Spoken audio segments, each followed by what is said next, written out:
सरकार की इन्हीं कुछ पॉलिसीज के कारण देश में गरीबी दिन प्रतिदिन बढ़ती जा रही है।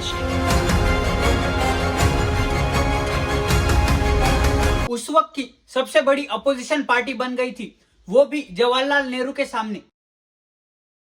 आज रात जिस नेता को गाली देकर सोए थे, वही नेता सुबह उठकर पार्टी बदल लेता है। अगर इस देश में ऐसा ही चलता रहा तो अगले 100 सालों में भी देश सुपर पावर नहीं बन पाएगा। कुछ नहीं मिल रहा तो something is better than nothing. रोजगार नहीं है लोगों के पास। दोस्तों इमेजिन करिए कि अगर ऐसी एक पॉलिटिकल पार्टी जो कि हर वक्त अपने देशवासियों के बारे में ही विचार करे और उनके विकास के लिए ही काम करे। दोस्तों इमेजिन करिए कि एयर क्वालिटी इंडेक्स की समस्या धीरे धीरे कम होने लगी है, का इंफ्रास्ट्रक्चर सुधरने लगा है और भारत में भी न्यूयॉर्क जैसी बिल्डिंग्स बनकर तैयार हो रही है। भारत में धीरे धीरे करप्शन कम होने लगा है। अब देश का युवा सरकारी नौकरी के चक्कर में ना पड़कर वो अब अपने स्किल पर ध्यान देने लगा है। देश में कोई रूल्स नहीं तोड़ रहा। लॉ एंड ऑर्डर की प्रॉब्लम भी धीरे धीरे कम होने लगी है। ये जो हमने अब इमेजिन किया वो केवल एक सपने में ही हम सोच सकते हैं हमारे देश के। लेकिन क्या दोस्तों ऐसा कभी होगा भी या ये सिर्फ सपना ही रहेगा? दोस्तों अब हम आज के समय की बात करते हैं। भारत में मुख्यतः दो ही नेशनल पार्टीज है, जो कि कांग्रेस और बीजेपी।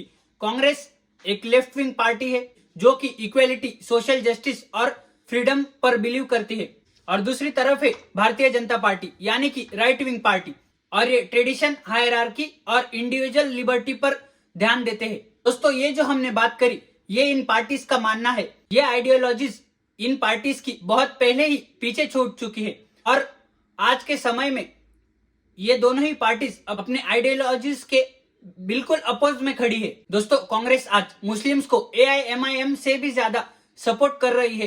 कांग्रेस की आइडियोलॉजी जो कि इक्वेलिटी की थी वो कब की पीछे छूट चुकी है। और दूसरी तरफ बीजेपी जो कि बस हिंदुत्व पर ही अपनी सरकार चला रही है, और बीजेपी सरकार में बीजेपी के ही बड़े बड़े नेता अपने भाषणों में बटेंगे तो कटेंगे के नारे लगाते हुए सामने आते हैं।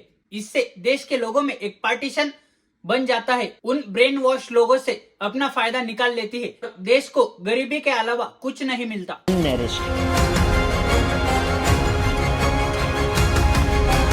दोस्तों आजकल तो फ्रीबीज का दौर चल रहा है।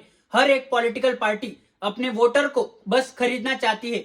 कुछ भी करके उसे 1000-1500 देकर उसका वोट हासिल करना चाहती है। दोस्तों ये वही बीजेपी सरकार है जो कि फ्रीबीज के पहले अपोज में थी, लेकिन आज सबसे ज्यादा फ्रीबीज इसी बीजेपी गवर्नमेंट ने दिए हैं और हर राज्य में अपनी अलग अलग योजना के द्वारा वोटर्स को खरीदने में लगी हुई है। दोस्तों फ्रीबीज के कारण ही एनडीए सरकार मध्य प्रदेश, दिल्ली, महाराष्ट्र और बिहार में सत्ता में आ गई है, और आगे भी फ्रीबीज के कारण ही एनडीए सरकार सत्ता में आना चाहती है। दोस्तों ये पॉलिटिकल पार्टीज कुछ भी करके बस सत्ता में आना चाहती है। वेस्ट बंगाल की हालत आप जानते ही होंगे दोस्तों कि कैसे ममता बनर्जी बांग्लादेशियों को वेस्ट बंगाल में घुसने देती है, और इन्हीं बांग्लादेशियों के कारण ही ममता दीदी इतने सालों से वहां पर सीएम की कुर्सी टिकाए हुई है, और यही बांग्लादेशी लोग वेस्ट बंगाल की सरकार चुनते हैं। साउथ में भी यही हालत है। कांग्रेस की अलग अलग पॉलिटिकल पार्टीज वहां पर रीजनल लेवल पर ऑपरेट हो रही है और बस रिलीजन और कास्ट को लेकर वहां पर